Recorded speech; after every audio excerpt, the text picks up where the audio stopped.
საღამო მშვიდობის, ეს გადაცემა 360 გრადუსია, მე მისი წამყვანი ემა ტუხიაშვილი. უწყვეტი პროტესტის 100 დღე და გადაწყვეტილების წინაშე მყოფი ოპოზიცია. ამ 100 დღის განმავლობაში ქვეყანაში ბევრი რამ შეიცვალა. მივიღეთ ერთ პარტიული პარლამენტი თავისიანებით ეგრეთ წოდებულ ოპოზიციაში. ხელისუფლებაში მყოფი პარტიის პოლიტიკური გარიყულობა საერთაშორისო თანამეგობრობისგან. სანქცირებული პირები თითქმის ყველა სახელისუფლებო რგოლსა და დონეზე. აქციებში მონაწილეობის გამო ნაცემი და დაპატიმრებული ადამიანები და ყოველდღიურ რეჟიმში მიმდინარე სასამართლო პროცესები, სადაც პროტესტში მონაწილეობის გამო ზოგს ციხეში უშობენ, ზოგსაც ფულადი ჯარიმით სჯიან. არც ოცნება აპირებს დათმობაზე წასვლას და არც პროტესტი შეწყვეტას.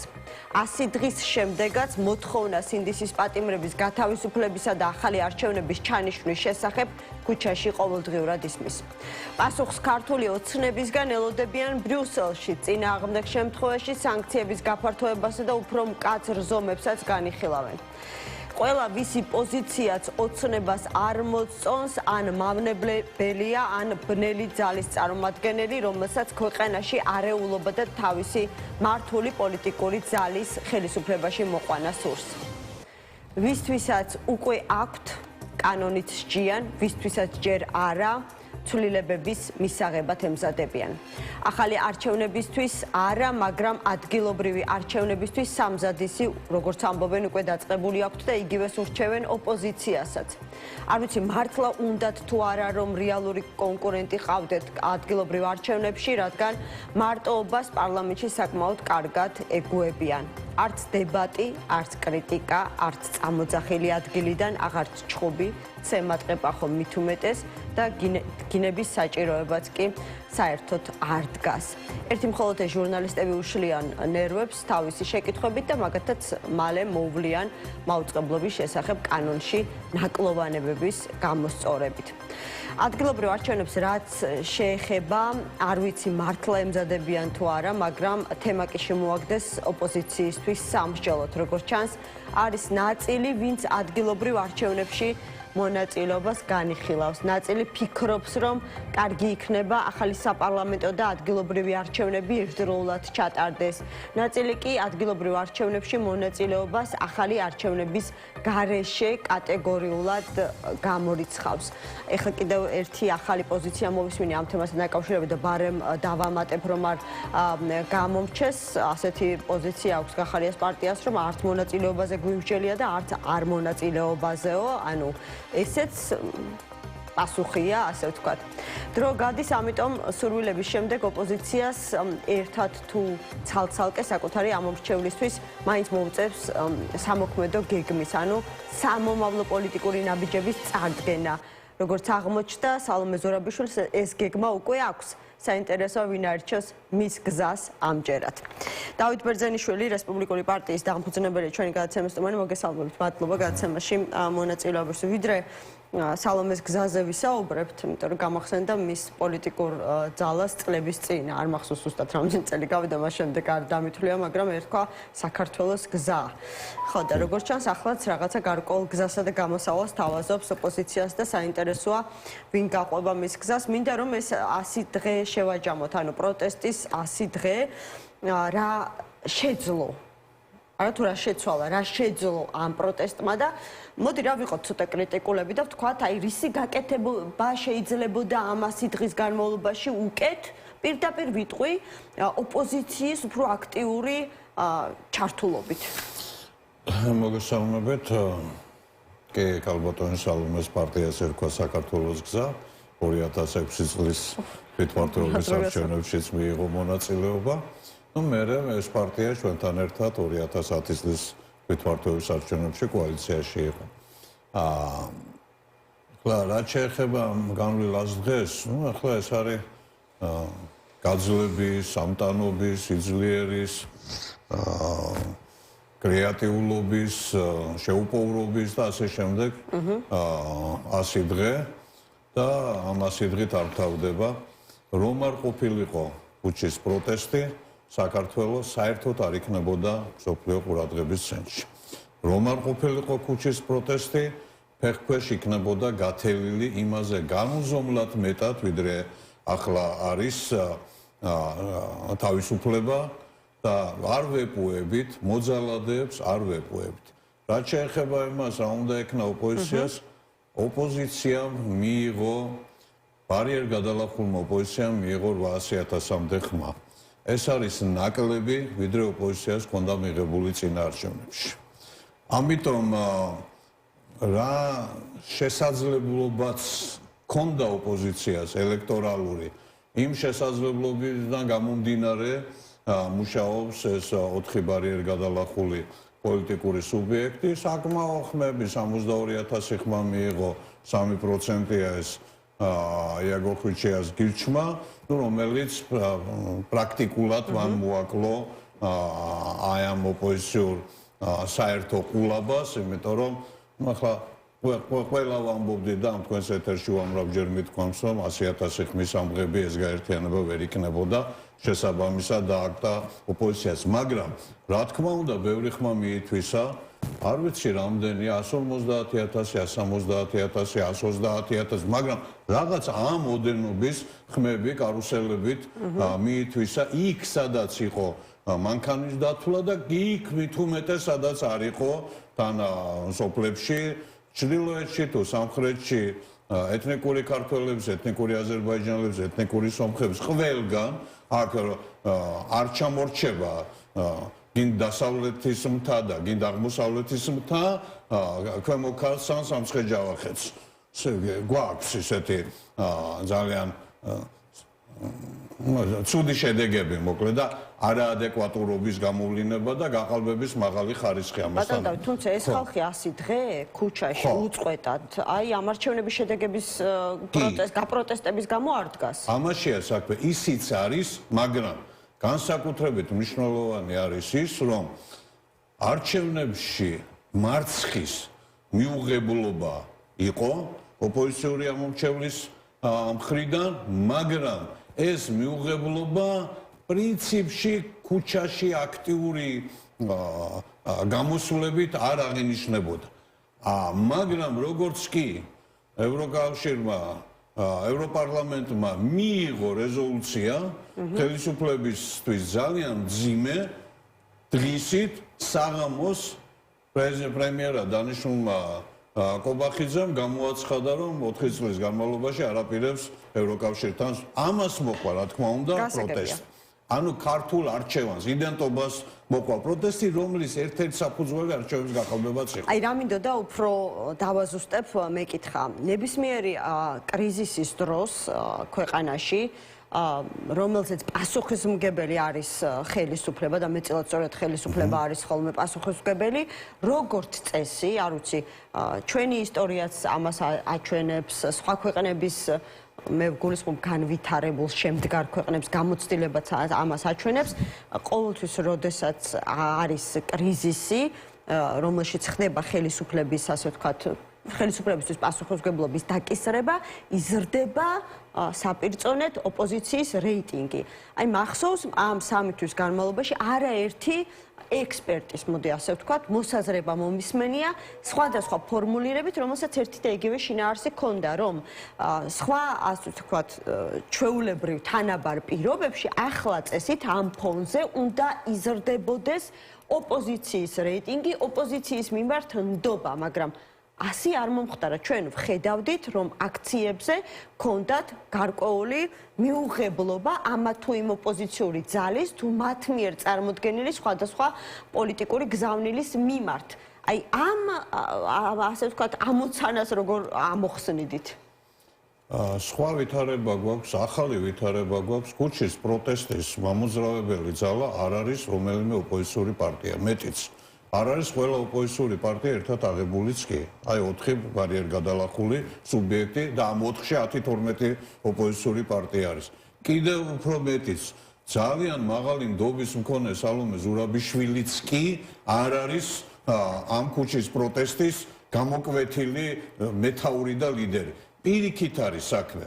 სალომე ზურაბიშვილიც, ოპოზიციური პარტიებიც, ცვილები, წვრილები, სულწვრილებიც ყველა ერთად აღებული არის შემადგენელი ნაწილი და არა პირველი ეშელონი აი ამ საზოგადოებრივი პროტესტის. საზოგადოება არის დღეს პირველად საქართველოს ისტორიაში, პირველად დამოუკიდებელი საქართველოს ისტორიაში ქუჩაში პროცესების მთავარი შემოქმედი არის მოქალაქეები, მოქალაქის არის ეს პროტესტი და ძალიან ადეკვატურად იქცევა პოლიტიკური ოპოზიცია, ну ზოგის მიმართ რაღაცა პრეტენზიები გასაგებია, სამმა პარტიამ ვარი თქვა საერთოდ მანდატებზე, ერთმა პარტიამ ვარი არ თქვა, მაგრამ ხო არ მონაწილეობს იმ საპარლამენტო მუშაობაში, მაისში მათაც შეუწყვეტენ, რომ დაგროვდება გასტენების რაოდენობა, მე რამდენადაც ხვდები, უბრალოდ გახარიას პარტიას ну ისინი ამბობენ კიდეც რომ ჩვენ საბიუჯეტოს გარდა სხვა დაფინანსება არ გვაქვს საბიუჯეტო დაფინანსება მოგვანიჭა არა ხელისუფალმა არამედ ჩვენმა მომრჩეველმა ამიტომ როგორც ჩანს ახლა იმ 12 კაცს რო გააგდებენ ახალი 12 შევა მე იმათაც გააგდებენ და ამასობაში ის საბიუჯეტო დაფინანსება პარტიას ეკნება. ანუ ფიქრობთ რომ სწორედ ამ სქემით წავა გახარია? არ ვიცი ჯერჯერობით ასე მიდის ჯერჯერობით ასე მიდის, ხო პარტიის მანდატი პარლამენტში არ მონაწილეობს. თქვენთვის გასაგებია როგორც პოლიტიკოსისთვის, მაგრამ ამომრჩევლისთვის რამდენად გასაგები იქნება მსგავსი ქცევა, მაშინ როდესაც ეხლა ასე იქცევა, მაგრამ ამასთანავე ახლა ასეა საჭირო? არა, მე ხო არ ვარ მაგ პარტიის წარმომადგენელი, არა, გასაგებია, მაგრამ ხო. და ვხსნი და არ მე პრინციპულად არ ვაპირებ რომელიმე პოლიტიკური სუბიექტის კრიტიკას აი ამ კრიტიკულ ვითარებაში. რატომ არ იმსახურებენ ამ კრიტიკას თუ ახლა არ გინდათ რომ არაშავებენ იმდენს რომ მათ ხა მტრის ხატად დავნიშნოთ. ეს არ არის დღეს არსებობ. ქუჩის პროტესტშიც არიან. დაკავებულებიც არიან. ამიტომ ყველა პარტიას, ყველა სუბიექტს თავისი გალახული ყავს, თავისი დაჯარიმებული ყავს, თავისი დაპატიმრებული ყავს. მაგრამ ვიმეორებ, თავარი და არსებითი სიახლე ამასი დღის არის ის რომ მოქალაქე არის შემკვეთი და პრეზიდენტიც პოლიტიკური პარტიებიც არიან აი ამ მოქალაქეების შექმნის თანამონაწილეები. 100 დღის შემდეგაც ან თქვენ თქვით რომ კარგად იქცევა ოპოზიცია, ანუ კარგად იქცევა რომ უფრო მეტად არ ერევა ამ პროტესტის ორგანიზებაში. მოდი ასე ვიტყვით, ადეკვატურად იქცევა. ვერც ჩაერევა, ვერ ილიდერებს და ადეკვატურად აფასებს რომ ეს მისი სალიდერო საქმე არ არის. ამასთანავე ის არ გაემიჯნა ამ პროცესს, ახში არ დამჯდარა, ხალხი კი არ შეატოვა ეს მოქალაქეები. ამასთანავე ეს არის აუცილებელი პირობა ჩვენი წარმატების, მაგრამ ეს არ არის საკმარისი პირობა. საკმარისობისთვის მას სჭირდება საგარეო მხარდაჭერა. ორ კომპონენტიანია. საგარეო მხარდაჭერა არა აქვს. საგარეო მხარდაჭერის ამბობს რომ ოპოზიცია ამბობს რომ ისინი მათ წარმატება აქვთ ამასი დღის განმავლობაში სწორედ საგარეო ფლანგზე, მაგრამ რაც შეეხება შიდა პოლიტიკურ პროცესებს, აქ უფრო მეტი აქტიურობა მართებთ და მათ შორის განიხილება, არ ვიცი, ალტერნატიული პოლიტიკური ცენტრის ჩამოყალიბება, რომლის სათავეშიც სალომე ზურაბიშვილი იქნება და რაღაცნაირად იმ პოლიტიკურ კოალიციებს, რომლებიც ვერ ახერხებენ ინტერესთა თანხმდას და აკავშირებს. ნორმალურად ახერხებენ. ეს არ არის ეხლა ოპოზიციას ვერ დავნიშნავთ მათ დამნაშავედ. არ დაუშავებიათ. სალომე ზურაბიშვილის ლიდერობას აღიარებს ყველა. რომელიმე ერთი ამ 4-დან რაღაცა მომენტში თუ რაღაცა სხვანაირად მოიქცევა, ის დაიჯება. თორე პროტესტი კი არა.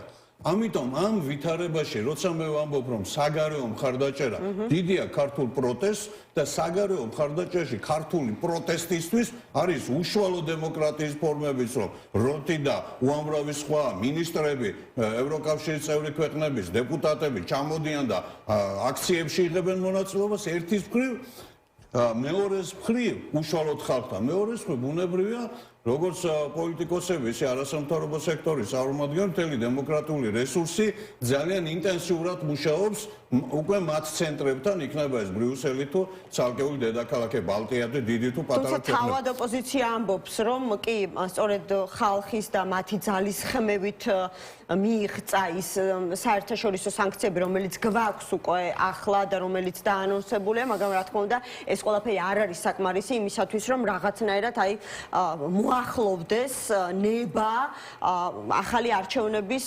ჩანიშვნის, იმიტომ რომ ამას ხომ არ ვიცი, ვაღიარებთ ამას თუ არ ვაღიარებთ, შეთანხმება ჭირდება. შეთანხმება ჭირდება ორი მხარე. მეორე მხარე ამ შემთხვევაში არის ქართული ოცნება, რაც არ უნდა, არ ვიცი, უგულვებელყოფა მოვახდინოთ, იმიტომ რომ ზოგჯერ არის ხოლმე კურიოზამდე მისული შემთხვევები, რომ ოპოზიციას აქვს, არ ვიცი, გეგმა თუ როგორ უნდა ჩატარდეს ახალი არჩევნები და როდესაც ვეკითხები მათ, რომ ვისთან უნდა შეთანხმდეს ახალი არჩევნების ჩატარების პირობები, აღმოჩნდება ხოლმე, რომ არავისთან.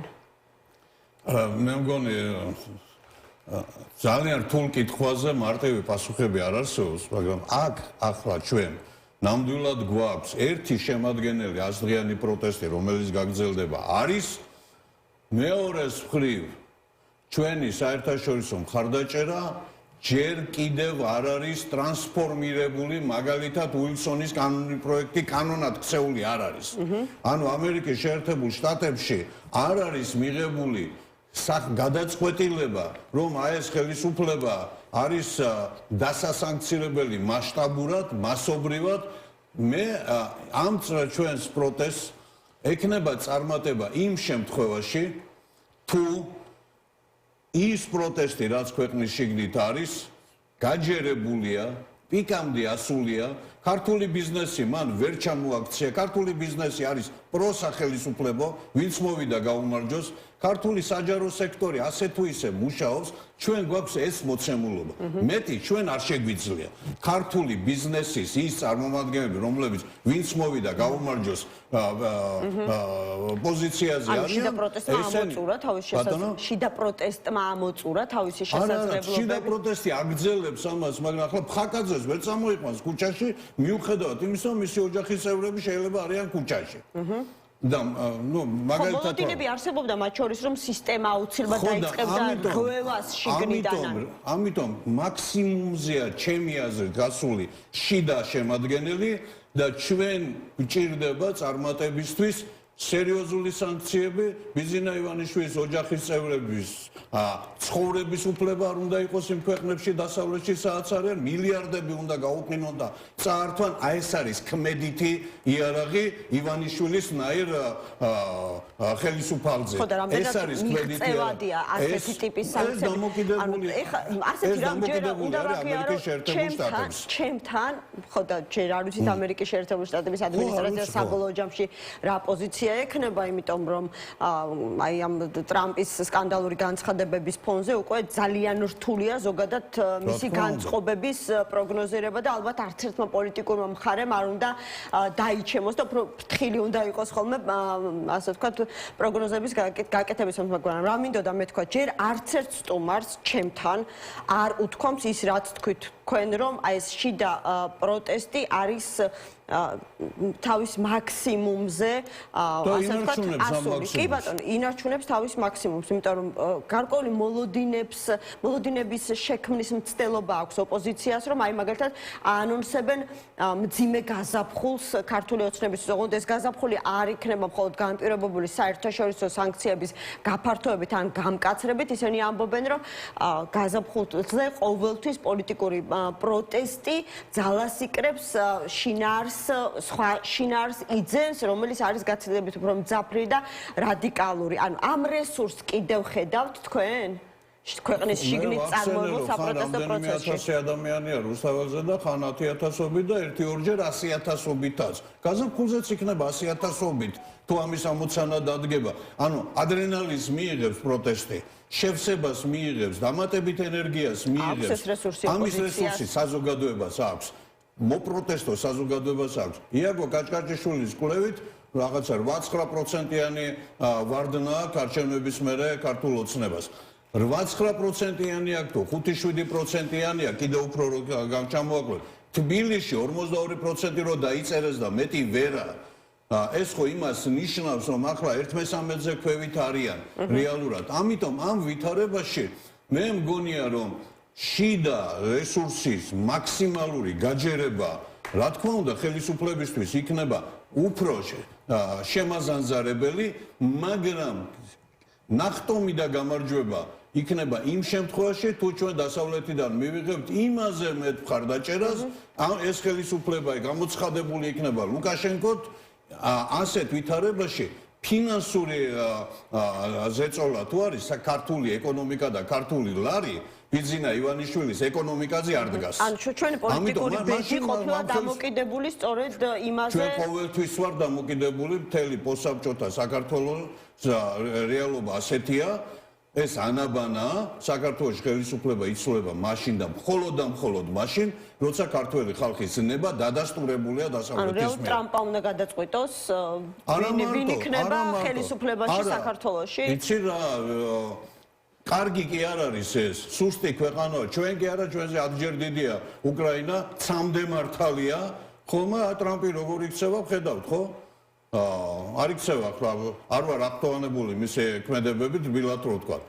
და რა კი ახლა ეს ვახსენე, იმის იმედიც მაქვს, რომ ასე ნაგვიანებად მრავალი ათეული წლით მიძინებული ევროპა საკუთარ თავზე აიღებს საკუთარ უსაფრთხოებას და სოფლიოს მოთამაშე გახდება და არა ამერიკის შეერთებული შტატების რაღაცა მეორე ეშელონი. გახდება საფრანგეთი, გერმანია და ბრიტანეთი, როგორც ჩანს კანადასთან ერთად, მე ვთქვი კიდეს, რომ ლისაბონიდან თბილისამდე კი არა, თბილისიდან ვანკუვერამდე ევროპაში ვაპირებ, ევროპას ნუ დასავლურ სტრუქტურაში ვაპირებ ცხოვრებას უკვე რაღაცა ამ 10 წლეულის ბოლოს და იმ 10 წლეულის დასაწყისში. ამის ალბათობა მაღალი გაჩნდა, რეალობა მაღალი გაჩნდა. გასაგებია, რომ აი კაია კალასის უფრო მკვეთრი პოზიციები გუშინ ვერ მიიღო ბრიუსელმა, მაგრამ გავა 2-3 კვირა, 2-3 თვე და უფრო მკვეთრს მიიღებს. მაკრონი თავის დროზე პუტინთან ჩადიოდა იმ გზელ მაგიდასთან და ახლა ლიდერი ანტიპუტინისტური ამბებს. აქვე ისიც მინდა ვთქვა, რომ გაიხსენა პუტინმა. ნაპოლეონის ბედი შეახსენა დღეს სხვათაშორის ხოლმე. მაკრონს უფრო მარტივადაა საქმე. დავანებო თავი ნაპოლეონს, აი ესე ნაპოლეონი მოსკოვში იყო, ეს უნდათ? უფრო მარტივადაა საქმე, გასახსენებლად უკეთესი ანალოგიაა ყირიმის ომი.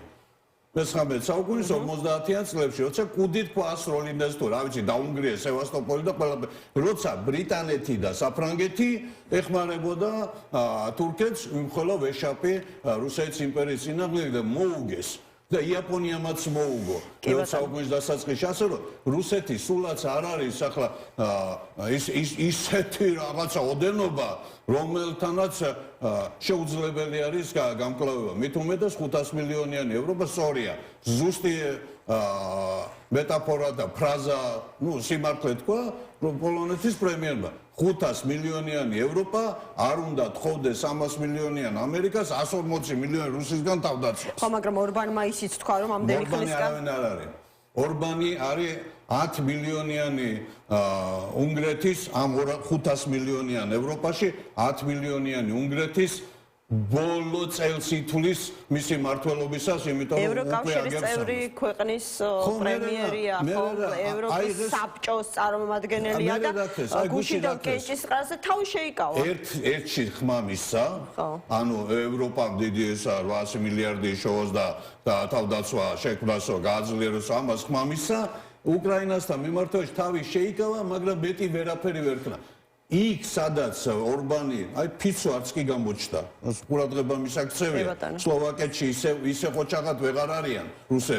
გაფიცვების შემდეგ. ხო, არა, ხო, იმიტომ რომ იმას საკმაოდ მინიმალური უპირატესობით აქვს ეს კოალიცია.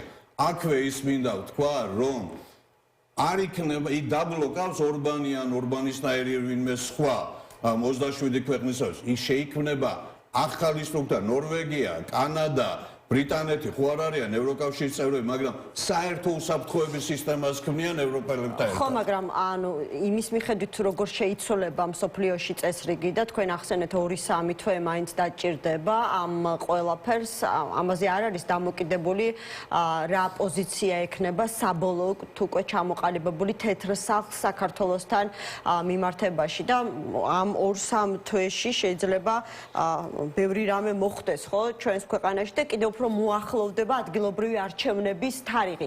ამ საკითხთან დაკავშირებით რას ფიქრობთ? ანუ მე მინდა დავინახო ჩვენი ოპოზიციის პოლიტიკური როლი. გასაგებია, რომ თქვენ ამბობთ, რომ ისინი ინტეგრირდნენ პროცესში როგორც მონაწილეები და არა როგორც ლიდერები. ისინი ძალიან აქტიურები არიან საერთაშორისო ასპარეზზე, იმდენად აქტიურები, რომ მაგალითად სალომე ზურაბიშვილს მათთან შეხვედრა უნდა და 4 შაბათს და იმის გამო, რომ ძალიან ბევრი ლიდერი იმყოფება ახლა უცხოეთში, სხვადასხვა ქვეყანაში ფრონტზე გაშლილი იმისათვის, რომ დაარწმუნონ საქციების პაკეტის დაწესებაში თუ გაფართოებაში საერთაშორისო თანამეგობრობა, რომ არავინ იყო, ვინც სალომე ზურაბიშვილთან შეხვედრაზე მივიდოდა, მაგრამ აი მათი პოლიტიკური როლი ქვეყნის შიგნით თქვენ როგორც გამოცდილი პოლიტიკოსი ამას როგორ ხედავთ? დავიწყოთ ადგილობრივი არჩევნებით. სხვათა შორის ირაკლი ალასანიამ შემოიტანა ეს თემა და ნუ გვავიწყდება და არა ქართულმა ოცნებამ, რომ როდესაც მოუწოდა დაფიქრდეს ოპოზიცია და მიიღოს მონაწილეობა ადგილობრივ არჩევნებში. ხო, გურიაშიც ცოტა მეტი ინტენსივობით რო ყოფილიყვნენ ჩვენი თანამედროვე ოპოზიციური ლიდერები იქნებოდა უკეთესი ეს ისე. სტიქის დროს. ხო, პატივისცემი და მოწიწები, თუმცა იყვნენ იქ ოპოზიციონერები, მოქმედი პოლიტიკოსები იყვნენ, რაც შეეხება ადგილობრივი არჩევნების თემას. არ არის ეს აქტუალური თემა დღეს. არ უნდა ავყვეთ ამას იმის მიუხედავად, ვინ ახსენა პირველად და როგორ. ძალიან დიდი დროა იქამდე და ადგილობრივი არჩევნები დღეს არ არის ორიენტირი. დღეს ორიენტირი არის სინდისის პატიმრები, საპარლამენტო არჩევნები და ამიტომ აი ამ დღის წესრიგით უნდა გავაგრძელოთ ჩვენ და სწორად იქცევიან ოპოზიციური პარტიები, რომლებიც აიგნორებენ ადგილობრივ თვითმართველობას და ამბობს, რომ აი მაგალითად გირჩი მეტი თავისუფლება ამბობს, რომ და გონია, რომ ყველა ოპოზიციური პარტია რეალურად მიიღებს მონაწილეობას. უკომენტაროთ, მე მათზე კომენტარებს არ ვაკეთებ. მაგ პარტიამ 3% წაართვა ოპოზიციას. ევროპული საქართველო ამბობს, რომ კარგი იქნება თუ კი ადგილობრივ და კომენტატორი ხო არ ვიქნებ მაგ პარტიებს ძირითადი პოლიტიკური სუბიექტები 4 ბარიერ გადალახული პარტია და პარტიათა კოალიცია, ანუ 10-12 პარტია, ისინი დღეს არ საუბრობენ ადგილობრივ არჩევნებზე. არჩევნებში მონაწილეობაზე ან არ მონაწილეობაზე გადაწყვეტილება არ მიგვიღია. თქვა ძიძიგურმა, რომელიც გახარიას პარტიას წარმოადგენს ახლა. ნუ იმ კოალიციაში არის, ამიტომ არ არის დღეს ანუ ეს არის მკაფიო პასუხი თქვენთვის. ჩემთვის მაგალითად არ არის. არა და არც ასე ვთქვათ, უარყოფ და არც ვადასტურებ სტილის პასუხი არის. რაღაც ავტონომიურობა გახარიას პარტიას აქვს ავტონომიურობა დატოვა პარლამენტი, ამან არ დატოვა ჰიგიენასაც უწოდებენ. პოლიტიკურ ჰიგიენასაც უწოდებენ. დღეს ახალი ტერმინი მოვისმინეთ, პოლიტიკური აჯაფსანდალი მათი პარტიისგან, როდესაც საუბარია ალტერნატიული პოლიტიკური ცენტრის ჩამოყალიბებაზე. ისე ამ საკითხზე რას ფიქრობთ, რომ უფრო ეფექტური და პროდუქტიული იყოს? განსაკუთრებულ ყურადღებას და არ შევიტან ჩემს მოგზალებულ წვრილს შიდა ოპოზიციურ ძიძგილაობაში. არ მიმაჩნია ეს მნიშვნელოვანად. ქუჩის პროტესტში არ არიან წამყვანი ძალები და ერთმანეთზე, ერთმა მეორეზე რა თქვა, ან ერთმა დანარჩენ სამზე რა თქვა, ეს არის მე-17 ხარისხოვანი. ხომ არის ეს ხომ არის ეს პროცესი? ანუ რა ვიცი, ახლა ვისთვის არის აქტუალური, ვისთვის არ არის აქტუალური, მაგრამ ცხოვრება, პოლიტიკა, ყველაფერი შედგება პირველ ხარისხოვან, მეორე, მესამე და მე-17 ხარისხოვანი. რომელიღაცა მე-17 ხარისხოვანია. დღეს თავარი არის პროტესტი, შენარჩუნებული, გაძლიერებული და ჩვენ ძალიან გჭირდება მხარდაჭერა. ტრამპის მხრიდან მხარდაჭერა 2 დღეში იქნება, 2 კვირაში იქნება, 2 თვეში იქნება თუ არ იქნება, ეს ჩვენ არ ვიცი, ჩვენ კი არა, მთელმა მსოფლიომ არ იცის. თავდაყირა დააყენა საერთოდ ამერიკელმა ამომრჩეველმა მისი ამ გადაწყვეტილებით ლიბერალური დემოკრატია, მაგრამ მოიხდის ლიბერალური დემოკრატია ამ სახადსაც. მოუხდია, გაუძლია. ეს არის შეტევა მარტო იმას ხელისუფლების დანაწილებაზე ლიბერალურ დემოკრატიაზე. აი ხო ძალიან ბრეჟნევი ტაში უკრეს და უკრეს ტრამპს კონგრესში გამოსვლას, მაგრამ აგერ თქვენმა სააგენტომ გაავრცელა აგერ სულ ცოტა ხნის წინ უკვე ძალიან გავლენიანი სენატორი რესპუბლიკელები რომ ამბობენ ეხლა იცი რაო უკრაინასო მას დახმარებას დიდხანს თუ შეუჩერებ. იმიტომ რომ ტრამპი და ტრამპის რეაქცია იყო მაშინვე როგორც კი მას სენატორმა რესპუბლიკელებმა უთხრეს უკრაინასთვის დახმარების შეჩერება გამოიყენა რუსეთმა, როცა მასობრივად ბომბა მთელი უკრაინა, იმაზე მეტი ინტენსივობით ვიდრე ბომბავდა, იმიტომ რომ სადაზვერვო ინფორმაცია უკრაინელებს არ მიაწოდეს, გამოვიდა ამის მერე ტრამპი და თქვა, აი ახლაო რუსეთიო მეტისმეტ შვებაო და დედას უტირებო. ანუ ასეთი პოლიტიკით მე არ ვჯერა, რომ აი ეს რაღაცა იყიდე, გაყიდე, დეველოპერი, რაღაცა აი ეს სტილი უზარმაზარი ქვეყნის პოლიტიკაში წარმატებული იყოს არ ყოფილა აქამდე არც ახლა მჯერა ამ ექსპერიმენტის, მაგრამ ნუ ახლა მას დრო ჭირდება, რაღაც თავის ამომრჩეველს უყურებს, თუმცა მსოფლიოში სხვა პროცესები ცალკე აღებულ კანადასთან, ცალკე აღებულ მექსიკასთან, ცალკე აღებულ ევროკავშირთანაც კი და რაღაცა მაკრონზე და საფრანგეთზე რაღაც ცოტა ისე ზევიდან ვაყურებს საფრანგეთზეც კი ცალკე აღებულზე ამერიკა კი აძლიერებს, მაგრამ ევროკავშირზე, ბრიტანეთზე, კანადაზე, მექსიკაზე, ავსტრალიაზე, თელს დასავლეთზე ძლიერი ის არ არის, გრენლანდიაზე ძლიერიც კი არ არის. გრენლანდიაზე, აგერ იქნება ახლა არჩევნები 11 მარტს მგონი და არჩევნებში გამარჯვებული პარტიები მერე გადაწყვეტენ დასვან თუ არა გრენლანდიის დამოუკიდებლობისაკი. დამოუკიდებლობის, თორე ამერიკის შტატად შევალთო კი არა. არის რაღაც არასერიოზული ამბები, მაგრამ ეს მოცემულობა. ამიტომ მინდოდა, ამიტომ ძალიან გულშემატკივრობდი უილსონს, რომელიც დილას აღამოს აისი, დაისი, ყველაფერი იყო საქართველოსთვის, რომ მისი კანონპროექტი ექცია კანონად. მაგრამ ვერ მოასწრო, არ გამოვიდა, ამიტომ თქვათ ისე ადვილად არ არის საქმე. ესეც არის. ქართულ ოპოზიციას ყავს ღია მხარდამჭერები ამერიკის კონგრესში, ორივე პალატაში.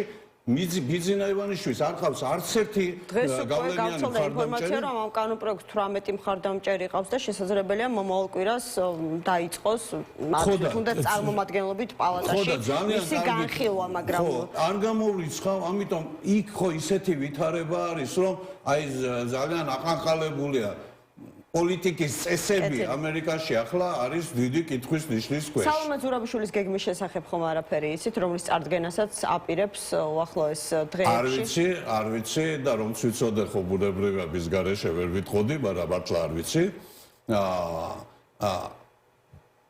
სალომე ზურაბიშვილი უაღრესად პოზიტიურ როლს ასრულებს და აგრძელებს ამ როლის შესრულებას. აი ამ ვითარებაში ვართ ახლა შეიძლება უფრო გამოკვეთილ პოლიტიკურ ლიდერად მოგვეჩვენოს, ანუ მასო ლიდერად ყველა აღიარებსო თქვენ თქვით, მაგრამ აღიარებს გულისხმობთ საზოგადოებას პოლიტიკურ კოალიციებს ასე ჩამოყალიბებულად სალომე ზურაბიშვილის პოლიტიკურ ლიდერად ინაუგურაცია ჯერ არ მოუხდენიათ? სხვადასხვა დოზით ახლა კოალიცია ცვლილებისთვის ძალიან ღიად ამბობდა სულს არჩევნო კამპანიის პროცესშიც, მერეც რომ სალომე ზურაბიშვილთან ძალიან ახლოს არის, ასევე ლელოს კოალიციას. აი საჭიროა რომ აღიარონ საკუთარ პარტიის თავმჯდომარე იმანაც გასაგებია ჩემთანაც თქვა ეთერში, მაგრამ ნუ ამას რაღაცა სხვა ფორმატი ჭირდება. სხვა არავის არ აქვს და ეხლა არ არის ფორმატების აუცილებლად ჩამოყალიბების დრო. თქვენ ახლა ჩემზე უკეთესად მოგეხსენებათ, აქ ხომ რაღაცა პოლიტიკური ეგოიზმის და ეჭვიანობის მომენტიც არის ხოლმე, არავის უნდა ლიდერებიდან თავის ლიდერად აღიაროს. სალომეს მდგომარეობა არის განსაკუთრებული, ის იყო პრეზიდენტი, რჩება პრეზიდენტად, ასე უყურებენ მას დასავლეთში, ამიტომ მასთან კონკურენტობას ახლა ვერავინ ვერ აპირებს და ეს ყველას გაცნობიერებია. და არ ურჩევთ არავის ოპოზიციიდან კონკურენციაში შევიდეს არავის ურჩევ, ხო და არც დამინახავს რომ ვინმე ამას აპირებდეს. მე არ ვარ ასე დაბალი აზრის თანამედროვე ქართულ ოპოზიციაში. ხო, როგორც ჩანს ეს გეგმა, რომელსაც ის წარადგენს, გარკვეულ წილად ამასაც გულისხმობს, რომ უნდა მოხდეს მისი ლიდერად წარდგენა ამ სალომე ზურაბიშვილი ქართული პროტესტის პოლიტიკური შემადგენლის ლიდერი არის და მისი გალიდერების რაღაცა ბეჭედი თუ იქნება დასარტყამი, იქნება ეს ბეჭედი დარტყმული. მადლობა დავით ბერძენიშვილს, რესპუბლიკური პარტიის დამფუძნებელი იყო ჩვენი გადაცემის სტუმარი. ახლა გადავინაცვლოთ მერაბ პაპაშვილთან, რომელიც მიუყვება მსვლელობას უწყვეტი პროტესტის 100 დღე პარლამენტთან გაიმართება საბოლოო ჯამში აქცია და ყველა მსვლელობა სწორედ იქ მოიყრის თავს. მერაბი გვეტყვის ახლა სად იმყოფებიან და საინტერესო რა გეგმა აქვს დღეს პროტესტს აი ამ უწყვეტი პროტესტის მიასე დღესთან დაკავშირებით.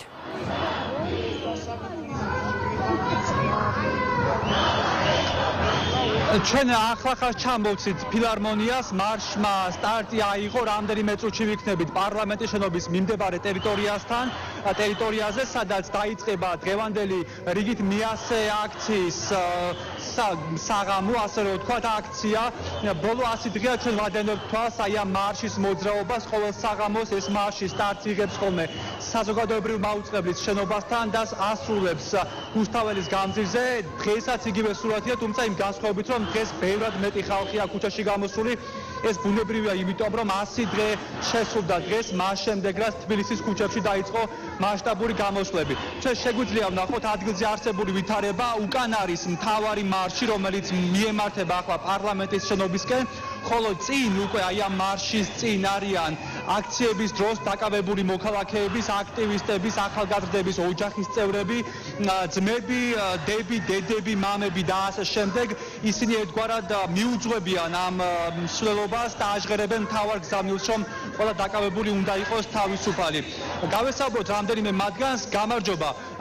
გითხარით თქვენი ოჯახის წევრზე თემურ ქათამაძის პლაკატი გიწირავთ. თქვენ რა არის თქვენი გზავნილი დღეს პროტესტის მიასე დღეს? ჩემი გზავნილი არის ოცნების პარლამენტი მოვიდეს და მთავრობა ასე რომ გაანთავისუფლონ აბსოლუტურად ყველანი და თემურ ქათამაძეს მისცენ მოქალაქეობა. ნუ მაიმუნობენ და ნუ ვიათრევენ დროს. ჩვენ უკან არ დავიხებ, სანამ ბოლო სინდისის პატიმარი არ დატოვებს საპატიმროს. მაგ ხალხი არის აბსოლუტურად უდანაშაულო და არის საქართველოს მომავალი ხვალინდელი დღე. მათ არ აქვთ უფლება, რომ წაართვან ახალ თაობას, ცხოვრება და ადამიანობა რა. გისოსებისთვის ოჯახებს არ გაუზდია. თემურ ქათამაძეს მადლობა იმისთვის, რომ ის ნამდვილი ჭეშმარიტი ქართველია, თავის ისტორიულ სამშობლოს დაუბრუნდა და დიახ, მას ეკუთვნის მოქალაქეობა და ამისთვის არ უნდა ჭირდებოდეს ადამიანს შიმშილობა და წამება და ცემის მიღება. მადლობა. ეს იყო აქციის ერთ-ერთი მონაწილე. მოკლედ ჩვენ ბოლო 100 დღეში ნახეთ ძალიან ბევრი რამ თბილისის ქუჩებში, ნახეთ აქციების დაშლა, ხალხმრავალი აქციები. ბევრი ითქვა, რომ ეს აქციები დასრულდებოდა რამდენიმე კვირაში, თუმცა დღეს არის მიასე დღე და ხალხი კვლავ გამოვიდა მთავარი მოთხოვნების გარშემო. ეს მოთხოვნები კიდევ ერთხელ გავიმეოროთ, ჩართვის ბოლოს არის ხელახალი საპარლამენტო არჩევნები და აქციების დროს დაკავებული მოქალაქეების გათავისუფლება.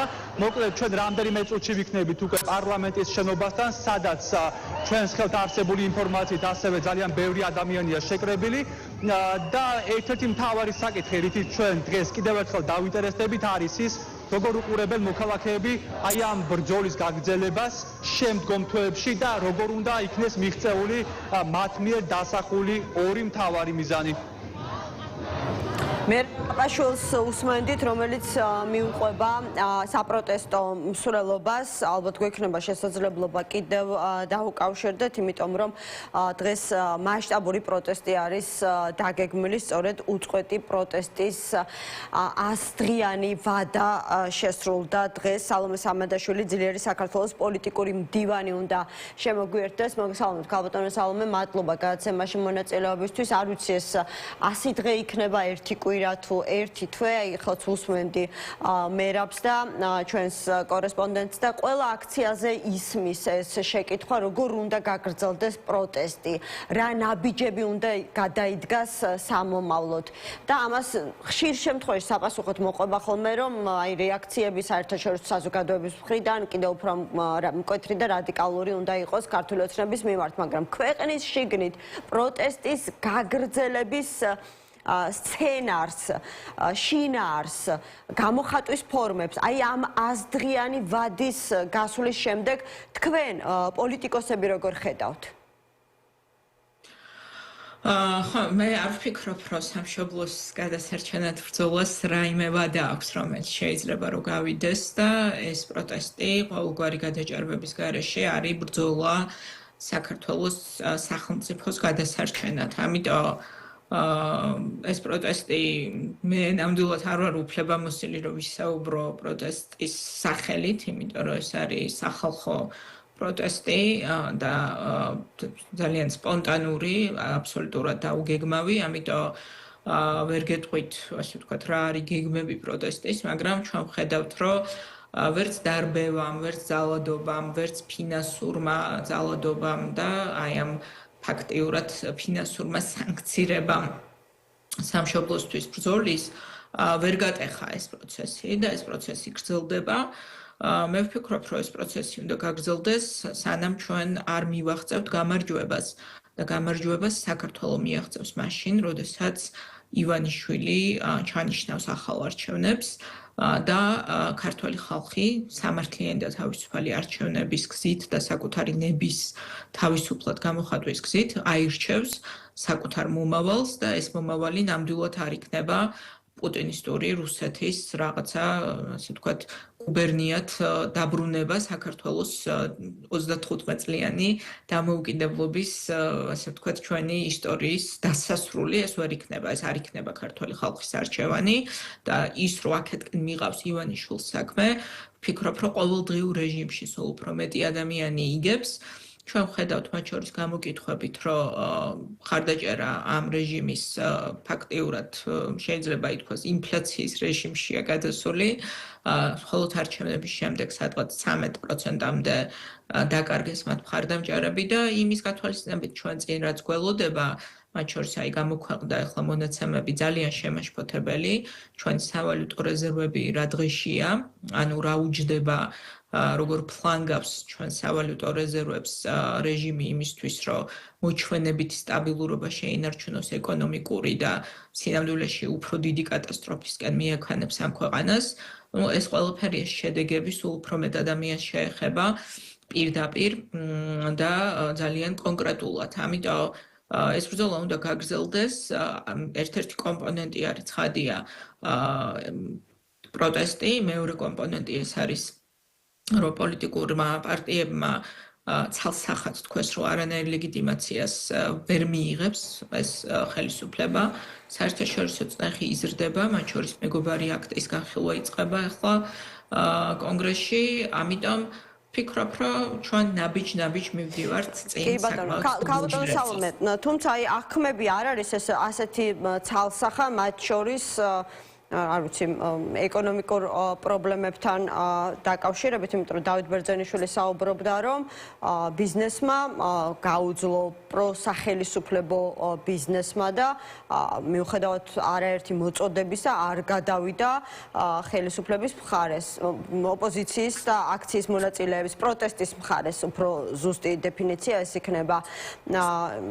იმიტომ რომ რეალურად თვითონ ბიზნესი არის ამ ეკონომიკის ძალიან მნიშვნელოვანი მდგენელი. არსებობდა მოლოდინი, რომ რღვევა დაიწყებოდა სახელისუფლებო სტრუქტურებში და ცალკეული გამონაკლისების გარდა, აი ასეთი სისტემური რღვევა ჩვენ არ გვინახავს. რაც შეეხება განწყობებს, რომელიც თქვენ ახსენეთ და რომელიც კი, ცალსახად ჩანს არაერთ გამოკითხვაში, რომ რაც უფრო დრო გადის და მეტ ანტიდემოკრატიულ გადაწყვეტილებას იღებს ქართული ოცნება, მით უფრო მეტ ესე იგი ადამიანს განაწყობს ნეგატიურად მათ მიმართ, ამ ლოგიკით მაშინ მივცეთ დრო და რაც უფრო მეტი დრო გავა, მით მეტი ადამიანი განეწყობა ნეგატიურად და გახდება მათი, ასე ვთქვათ, ანტაგონისტი, ასე შეიძლება ითქვას ხომ, მაგრამ ნუ სად არის მე ამ ყველაფერში ლოგიკა და რაც შეეხება განწყობებს, ეს განწყობები შეიძლება ერთი ხელის მოსმით,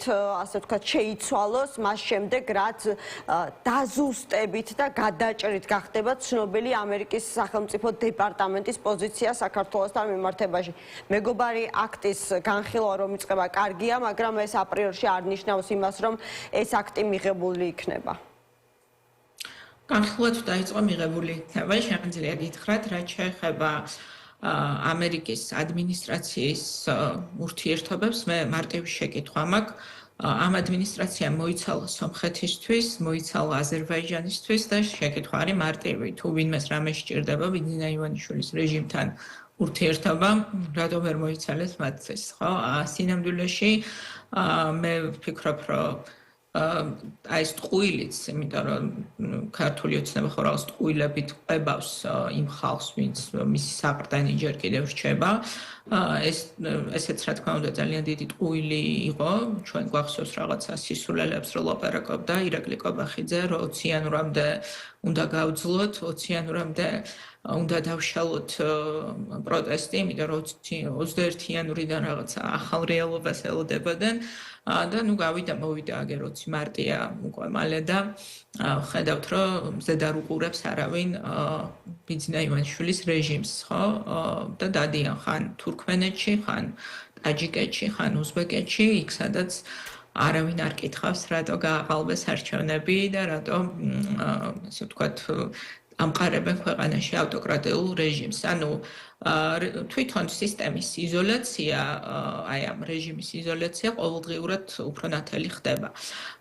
ევროკავშირის მხრიდან ჩვენ ვხედავთ, რომ არაღიარების პოლიტიკა არის ფაქტიურად სრულად ჩამოყალიბებული და გამყარებული.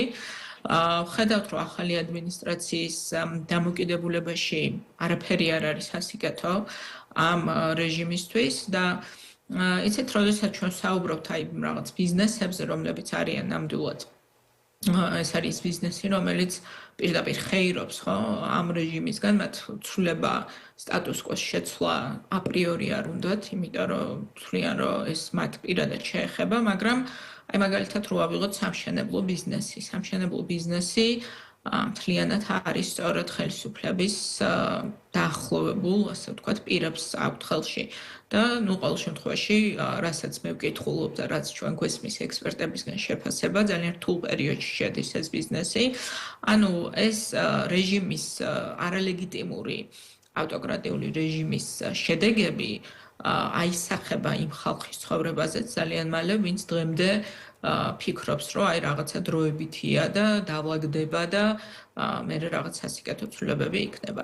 რაც შეეხება უკმაყოფილო ადამიანების გაზრდას, ასე ვთქვათ, აი ამ რაღაცა წრის, ესეც შესაბამისად მიმდინარეობს, ხო, იმიტომ რომ რა თქმა უნდა, ჩვენ არ უნდა გქონდეს ილუზია, არ ვიცი, მე შეიძლება ვიღაცას ქონდა ეს ილუზია, მე ამ ხალხს არ განვეკუთვნები, ვისაც მიაჩნია, რომ 14 წლის მანძილზე ფაქტიურად უკვე თითქმის შექმნილი რუსული ავტოკრატიული რეჟიმი რაღაცა ერთი სულის შებერვით, ან თუნდაც 100 დღიანი აქციის შედეგად ჩამოიშლება. ესეთი მოლოდინი მე პირადად არ მქონია.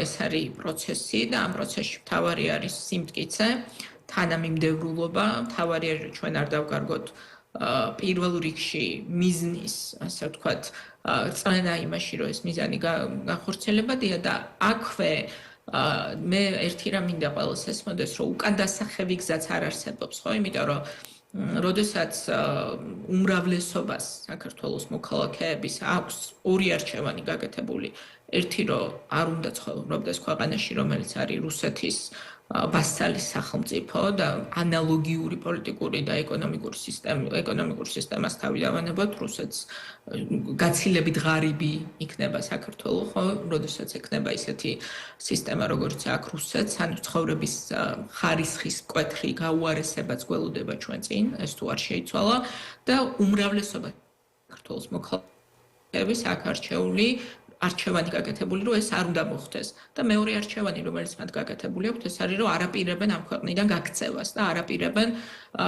ემიგრაციაში წასვლას.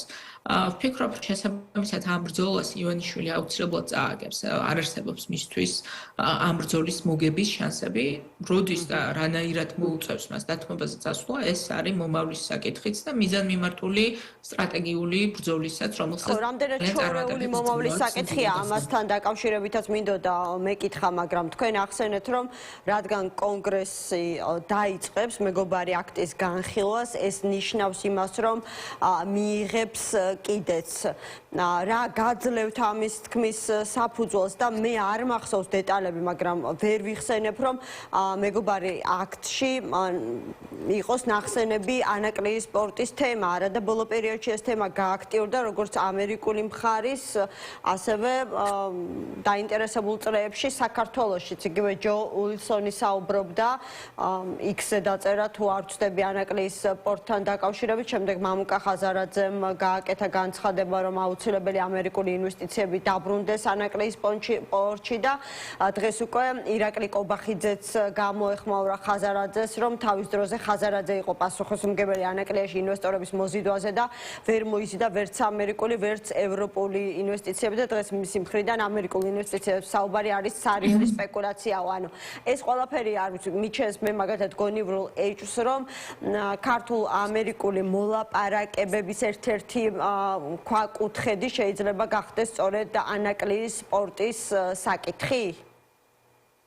პირველ რიგში არ არსებობს არანაირი თუ გულისხმობთ ქართულ ოცნებას, არ არსებობს არანაირი მოლაპარაკებები, ანუ საზოგადოებამ რო იცოდეს, ვიძინა ივანიშვილი ძალიან ბევრ ფულს ხარჯავს, დაქირავებული ყავს სხვადასხვა ხალხი, მაგრამ ვერ მოახერხა ის, რომ მას ვინმე დაელაპარაკოს. ამიტომ არ არსებობს არანაირი პროცესი. ანუ სარწმუნო სანდო ინფორმაცია გაქვთ თუ დავუშვათ რა არ ვიცი. სანდო ინფორმაცია, რომ ივანიშვილს არავინ არ ელაპარაკება, მიუხედავად იმისა, რომ ძალიან კიდევ აქვს მცდელობა, რომ ყავს დაქირავებული ხალხი, კიდევ აქვს მცდელობა, რომ რაღაცა კომუნიკაცია დაამყაროს ტრამპის ადმინისტრაციასთან და მიუხედავად აი ამ მცდელობისა ფინანსური რესურსის დახარჯვის მას არავინ არ ელაპარაკება?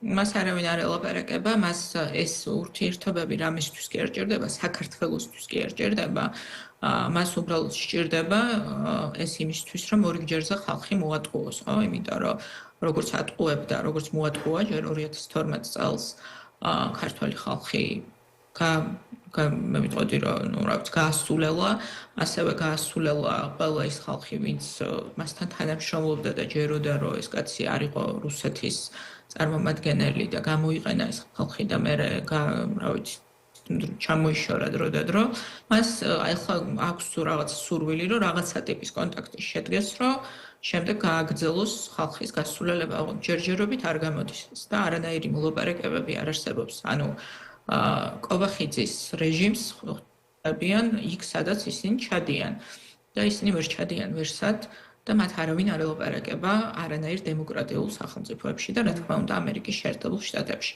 რაც შეეხება ანაკლიის პორტის თემას, აქ პირველ რიგში მე მინდა ვთქვა, რომ მე საერთოდ ასე ვთქვათ მაშინ სხვა პოლიტიკურ ჯგუფში ვიყავი და არანაირი შეხება არ მქონდა, როდესაც ანაკლი პოლიტიკურად ვიტყოდი ხაზარაძესთან ან ბადრი ჯაფარიძესთან, როდესაც ანაკლიის პორტი ძალიან აშკარად გამოჩნდა როგორც სტრატეგიული პროექტი, რომლის ჩაშლასაც ცდილობდა ძალიან მიზანმიმართულად რუსეთი და ძალიან გასაგები იყო, რომ მათ შორის სამართლებრივი დევნა, რომელიც მაშინ დაიწყეს ამ პროექტის ავტორების და ანაკლიის კონსორციუმის დაფუძნებლების წინააღმდეგ, რომ ამისი მიზანი იყო სწორედ ის, რომ ეს პროექტი არ განხორციელებულიყო იყო დასავლური ინვესტიციებით სწორედ, იმიტომ რომ ნაწილი ამ ინვესტიციების უკვე მოძიებული იყო, ფაქტიურად დამასრულებელ ფაზაში რომ შედიოდა, რომ პროექტი უნდა დაწყებულიყო, ამ დროს ბიძინა ივანიშვილს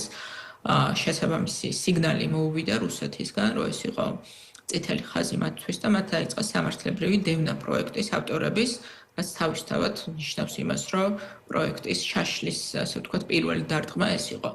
ამის შემდგომ ეს გაგრძელება ჩვენ უკვე ვნახეთ, მე უკვე აღარ მახსოვს, მე მგონი 7 წელიწადია, რაც გვეუბნებიან, რომ ანაკლიის პორტი აუცილებლად აშენდება, მაგრამ არც ერთი აგური, ასე ვთქვათ, გადადანით მნიშვნელობით არ დადებულა და ბოლოს რაც ამ ხელისუფლებამ გააკეთა, არის ის, რომ გაუხსნა ჩინეთს ამ პორტის კონტროლის შესაძლებლობა. სწორედ აპრილში იგეგმება ახლა ხელშეკრულების გაფორმება, ანუ ამ თემის გააქტიურება ამერიკული მხარისგან არის თუ არა გარკვეული წინაპირობა იმისა, რომ საკუთარი პირობები წამოაყენოს ამერიკულმა მხარემ სწორედ ანაკლიის პორტში მათ ინვესტიციებთან დაკავშირებით და თუ ხელისუფლებასთან, ანუ ქართულ ოცნებასთან არ ექნება მოლაპარაკების მცდელობა, მაშინ აქეთ ამ მხრიდან ვინ შეიძლება გადაწყვიტოს ეს საკითხი ამერიკელების სასარგებლოდ? არალეგიტიმურ ხელისუფლებასთან მოლაპარაკებას აზრი არ აქვს, ხო? პირველ რიგში, იმიტომ რომ ეს არის ხელისუფლება, რომელსაც ლეგიტიმაცია არ აქვს მიღებული. ამიტომ მათთან რაიმე ტიპის სერიოზულ მოლაპარაკებებს არც არავინ არ დაიწყებს ჩემი აზრით და ამიტომ ვამბობთ ჩვენ, რომ ხელისუფლების შეცვლა არის საჭირო სასწრაფოდ, მათ შორის არა მხოლოდ იმიტომ, რომ მაგალითად ევროკავშირში ჩვენი გაწევრიანების პროცესი გაუქმებულია ფაქტიურად დღეს,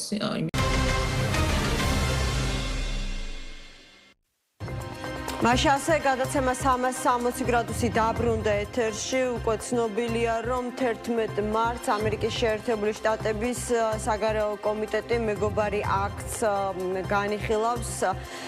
საგარეო კომიტეტის განრიგშია მოცემული ეს ინფორმაცია. მე უბრალოდ შეგახსენებთ, რომ თავდაპირველად მეგობარი აქტი ამერიკის შეერთებული შტატების კონგრესის ქვედა პალატაში, წარმომადგენლობით პალატაში წარმომადგენელთა პალატაში იქნა დაინიცირებული კონგრესმენების ჯო ულსონისა და რამდენიმე კიდევ ინიციატორის მიერ, ძირითადი ასე ვთქვათ ინიციატორი და ავტორი ჯო ულსონია, სწორედ ამ აქტისა ახლა უკვე 18 თანასპონსორი ყავს ამ აქტს, 10 დემოკრატი და 8 რესპუბლიკელი, რაც აჩენს გარკვეულ წინაპირობას პროგნოზისთვის, რომ შესაძლებელია საკმაოდ ასე ვთქვათ მასშტაბური მხარდაჭერა მოიპოვოს ამ მეგობარი აქტმა რეალურად კონგრესში. მოკლედ ასეთია ვითარება. ამ თემაზე ცოტა მოგვიანებით, მოდი დავუბრუნდეთ ქვეყნის შიდა უწყვეტ პროტესტს. დღეს 100 დღე შესრულდა ამ პროტესტიდან, სწორედ ამ 100 დღიან თარიღთან დაკავშირებით მასშტაბური მსვლელობები დაიგეგმა, არა მხოლოდ დედაქალაქში სხვადასხვა ლოკაციიდან, არამედ საქართველოს სხვადასხვა ქალაქებშიც. მერა პაპაშვილი, ჩვენი ჟურნალისტი, იმყოფება ახლა სწორედ ამ აქციაზე და საინტერესოა მერა ის განწყობები და მოლოდინები, რომელიც პროტესტის მონაწილეებს აქვთ 100 დღის შემდეგ, ანუ რა მოლოდინები აქვთ, რა შედეგი უნდა დადგეს აი ამ 100 დღიანი ეტაპის გავლის შემდეგ.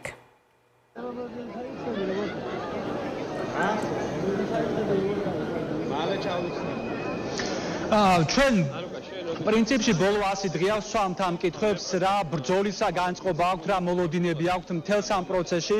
ყველა რესპონდენტის პასუხი, ვისაც ჩვენ ვესაუბრებით, ბოლო თვეებია, ვისაც დღეს ჩვენ ვესაუბრეთ, ამბობს, რომ აპირებენ ბოლომდე ბრძოლას, მიუხედავად იმისა, რას ამბობს მმართველი გუნდი, მიუხედავად იმისა, თუ რა კანონებს იღებს საქართველოს პარლამენტი.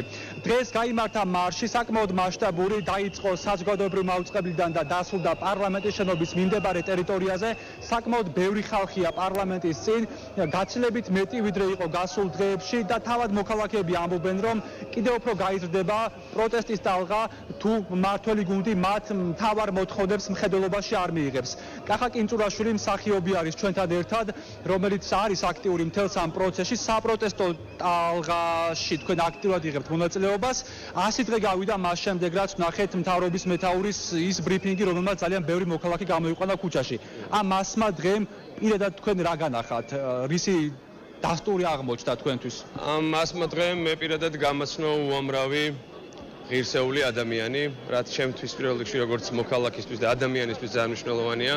გავიცანი ადამიანები, რომლებიც არიან შეუპოვრები, რომლებიც ესე ზოგადად გეოპოლიტიკას კი არ განიხილავენ, მათ პირდაპირ რეაქცია აქვთ უსამართლობასთან და ისინი არ ეგუებიან იმ უსამართლობას, რაც ქართულმა ოცნებამ საქართველოს მოსახლეობას, მოქალაქეებს მოუწყო და ეს არის მნიშვნელოვანი. აი სულ არის საუბარი რაღაც ახალ საზოგადოებაზე, რომელიც იბადება საქართველოში და კი მეც ვეთანხმები ამ აზრს, იმიტომ რომ მე პირადად ჩემი თვალით ვიხილე, ყოველდღე აქ ვარ ამ 100 დღის განმავლობაში და დიახ, ჩემი თვალით ვიხილე ადამიანები, რომლებიც მიუხედავად ყველა სისასტიკისა არ გატყდნენ და აგრძელებენ ბრძოლას. ისინი არ ესხმიან თავს არავის, ისინი უბრალოდ არ ემორჩილებიან უკანონობას და ისინი არ ეგუებიან უკანონობას.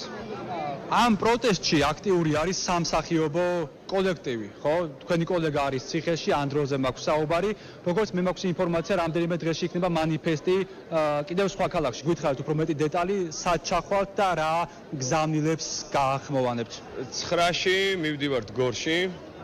უამრავი მსურველია აი აქ ყოფთაგან, რომ შემოგვიერთდეს. манифеסטის მთავარი აზრი, როგორც იყო და რა თქმა უნდა, ასევე რჩება, ეს არის სოლიდარობა ერთმანეთის მიმართ და ჩვენ ჩავდივართ ჩვენი სათქმელით და რაც მთავარია, ჩვენ გვაინტერესებს, რას ფიქრობს ჩვენი მოსახლეობა, ჩვენი მაყურებელი, ჩვენი მოქალაქეები და ჩვენ უსმენთ მათ. საუბრობთ საერთო პრობლემებზე, საუბრობთ ლოკალურ პრობლემებზე, რაც მნიშვნელოვანია და ეს არის იმიტომ მნიშვნელოვანი, რომ გადავაფასოთ და შევაფასოთ ის მოვლენები, რაშიც ჩვენ ცხოვრობთ და შესაბამისად ერთობლივად ვეძიოთ გამოსავალი ამ უკანონობიდან და აი ამ რაღაცა ბოროტებიდან, რაშიც დღეს ჩვენ საზოგადოებას უწევს ცხოვრება. ამ ჩაგვრიდან მე ვიტყოდი, იმიტომ რომ მოქალაქეების მიმართ თუნდაც ყველაფერს თავი დავანებოთ, როგორ დავანებოთ, მაგრამ აი ეს 2-3 განვლით ვერ დავივიწყოთ. აი ბოლო პერიოდში როგორც ექცევიან მოქალაქეებს, ხო, როგორ შეურაცხყოფას აყენებენ პიროვნულად, ხო, თუნდაც როგორ უნდათ რომ გატეხონ მორალურად ამ 5,000 ლარიანი ჯარიმებით. მაგრამ თავარი არის ის, რომ რაც აი დასაწყისში ვამბობდი, ჩემთვის პირადად რაც ძალიან ხელშესახებია, რომ ჩვენმა მოქალაქეებმა, საქართველოს მოქალაქეებმა შეძლეს შიშის გადატეხვა და ისინი აგრძელებენ ბრძოლას თავისუფლებისთვის და ჩვენ აუცილებლად მივიღებთ იმ შედეგს, რა შედეგით სჭირდება ჩვენს ქვეყანას და ჩვენს საზოგადოებას. მადლობა, ეს იყო კახა კინწურაშვილი, მსახიობი, რომელიც ბუნებრივია გასული დღეების მსგავსად არის აქ. მე გეტყვით ჩართვის ბოლოს, რომ აქ აქცია გრძელდება, მოქალაქეების ნაწილი კვლავ უერთდება აქციას, ნაწილი ტოვებს, თუმცა მთელი რუსთაველის გამზრის ეს მონაკვეთი პარლამენტის შენობის წინ არის კვლავ სავსე. ჩვენ ბოლო თვეებში აქ ძალიან ბევრი რამ ვნახეთ, დაწყებული სპეცრაზმის გამოყვანით და სპეცრაზმის მიერ გამოყენებული სპეციალური საშუალებებით, ნახეთ უამრავი თემატიკის აქცია, მარში, ნახეთ ახალ წელს გაშლილი სუფრაც კი, მოკლედ ძალიან ბევრი რამ. ეს 100 დღე იყო საკმაოდ მრავალფეროვანი. თავად ადამიანები, რომლებიც აქ არიან ქუჩაში, ამბობენ, რომ კვლავ დარჩებიან იქამდე, სადამ მათი ეს ორი მთავარი მოთხოვნა მხედველობაში არ იქნება მიღებული და ყველა, ვისაც ჩვენ დღეს ვესაუბრებით, ამბობს, რომ ბრძოლა რთული იქნება დიდი ალბათობით, თუმცა არავის ეჭვი არ ეპარება, რომ აი ამ ბრძოლის ბოლოს ხელახალი საპარლამენტო არჩევნები იქნება. მადლობა, მერაბ პაპაშვილს ძალიან საინტერესო იყო ის მოსაზრება, რომელიც კახა კინწურაშვილისგან მოვისმინეთ. ირაკლი მელაშვილი, პოლიტიკის ანალიტიკოსია, ჩვენი გადაცემის სტუმარი. მოგესალმებით, მადლობა გადაცემაში მონაწილეობისთვის. იცით რა იყო ჩემთვის საგულისხმო, როდესაც ადამიანი სახელოვნებო სფეროდან, რომელიც ბოლო 3 თვის განმავლობაში, ანუ საკუთარ პროფესიულ სფეროს, საკუთარ პროფესიულ გარემოს მოწყდა და მონაწილეობას იღებს აი ამ უწყვეტ პროტესტში. ამბობს, რომ იქ ნახა ადამიანები, რომლებიც გეოპოლიტიკას კი არ განიხილავენ, არამედ რეაქცია აქვთ უსამართლობაზე. ეს ჩემთვის ძალიან მრავლის მეტყველი იყო და პირველი, ვინც ალბათ ეს სიტყვები უნდა გაისიგრძე განოს, არიან ის ადამიანები, რომლებიც შემდეგ უკვე, არ ვიცი, როდესაც დადგება ამის დრო, გამოვლენ მოწოდებებით მოქალაქეების მიმართ, რომ აუცილებლად თავისი ერთი საარჩევნო ხმა მათ სასარგებლოდ გადაწყვიტონ. აი ამ ერთ წინადადებაში ჩემთვის ძალიან ბევრი რამ იყო ნათქვამი, რომ 100 დღის შემდეგაც აქციის ყველაზე აქტიური მონაწილეების მხრიდან ეს გარკვეული უნდობლობა, დამოკიდებულება, ხით ჩატეხილობა ზოგადად პოლიტიკურ სპექტრთან არ შეცვლილა უკეთესობისკენ დიდწილად მაინც. პირველ რიგში მადლობა მოწვევისათვის. ხო, საქართველოში 90-იან წლებშიც, ნულოვანებშიც, 10-იან წლებშიც ეხლაც აქციების ძირითადი მამოძრავებელი იყო არა რომელიმე პარტიის მხარდაჭერა, არამედ ის უსამართლობა, რომელთაც ხელისუფლებები ჩადიოდნენ სამწუხაროდ ერთ-ერთმა ხელისუფლებამ ვერ ისწავლა ჭკუა ამ ქვეყანაში და ვერ ხვდება იმას, რომ უსამართლობა არის მთავარი, რის გამოც ქართველი გამოდის ქუჩაში, საქართველოში გამოდიან ქუჩაში. და ყველას ისე გაუტკბეს ხელისუფლება, ძალაუფლება, რომ ისიც დაუწყმა, რა დაპირებებით მოვიდა მთავრობაში. თუმცა ამ ხალხზე ვერ ვიტყვი ახლა ვინც არის ამ პარლამენტში, რომ მათ დაავიწყათ, იმიტომ რომ ისინი არადოს არ ყოფილან ქართულ ოცნებაში, როდესაც ოცნება შეიქმნა და იქ უამრავი ადამიანი მივიდა. მაგრამ ყველაზე ცუდი ის არის, რომ ხელისუფლება უტიფრად ცდილობს გააგრძელოს ეს კურსი. ანუ იმისი მიხვედრა, რომ მხოლოდ რეპრესიებით, მხოლოდ დაჟით, მხოლოდ დაშინებით შენ ვერ შეძლებ რომ ეს ქვეყანა კალაპოჩი ჩააყენო, ამისი მიხვედრა ჯერჯერობით ხელისუფლებაში არ არსებობს. არ უნდათ ამისი გაგება და რაღაცა ისე იქცევიან, რომ საფერი არ ოპოზიცია აი რა გაკვეთილი გამოიტანა სწორედ ამ 100 დღიანი უწყვეტი პროტესტიდან. ვერაფერს ვერ გეტყვით საიმედოს სამწუხაროდ. ჯერჯერობით ის ჯერჯერობით გამოიტანა ალბათ ის დასკვნა, რომ ეს ხალხი გაჩერებას არ აპირებს. მაგრამ სამწუხაროდ მე ძირითად პრობლემას რასაც ხედა ოპოზიციაში არ არიან ლიდერები, რომლებიც მზად არიან საკუთარ თავზე აიღონ პოლიტიკური პასუხისმგებლობა და ეს არის ყველაზე მძიმე ამბავი. იმიტომ რომ მე ხა ამდენი წელი უყურებ 80-იანი წლების ბოლოდან ქართულ პოლიტიკაში ვიყავი, ახლა არ ვარ, მაგრამ ვაკურდებული ვარ ამ პროცესებს. ასეთი შიმშილი ლიდერებზე არასდროს არ ყოფილა საქართველოში. ასეთი შიმშილი ადამიანებზე, რომლებიც მზად არიან არა ის რომ ეკრანებთან დადგენა საკუთარი თავის შესთავაზონ ადამიანებს, არამედ ის რომ მიიღონ პოლიტიკური გადაწყვეტილებები, აიღონ მასზე პასუხისმგებლობა და პოლიტიკურ პროცესს ჩაუდგნენ სათავეში. რა არის ამის მიზეზი? გამოუცდელობით მოსდით? გამოუცდელობა ხო ვინახეთ იქ გამოუცდელობა. ხო, არ მინახავს, ამიტომ ვამბობ ხო. არ არის და მორჩა. ესეთი არის მდგომარეობა, ესეთი არის მოცემულობა. ან პასუხისმგებლობის საკუთარ თავზე აღება არავის არ უნდა ამ შემთხვევაში. ხო, მაგრამ აი ხომ გამოიკვეთა რაღაცნაირად დაიწყო საუბარი იმაზე, რომ სალომე ზურაბიშვილს შეუძლია სწორედ ეს ლიდერის ფუნქციები შეასრულოს და იკეთოს საკუთარ თავზე. მე იმედი მაქვს, რომ ხო კალბატონი სალომე არის დღეს ერთადერთი აი პოლიტიკურ სპექტრში, რომელსაც გააჩნია გარკვეული მხარდაჭერა და ნდობა მოსახლეობის. მე იმედი მაქვს, რომ პოლიტიკური პარტიები არ გაფანტავენ ამ ნდობას ისე როგორც საკუთარი ნდობა გაფანტეს, იმიტომ რომ ეხლა თუ ასე ვთქვათ, მის გარშემო წავიდა ეს პარტიული იწილო და გაურკვევლობები ვინ მეორეა, ვინ მესამე, ვინ მეოთხე, ძალიან ცუდი იქნება. მთავარი რაც არ ჩანს, აი ერთი დოკუმენტი გამოაქვეყნა კალბატონმა სალომემ, აი როგორ უნდა ჩატარდეს არჩევნები, გასაგებია.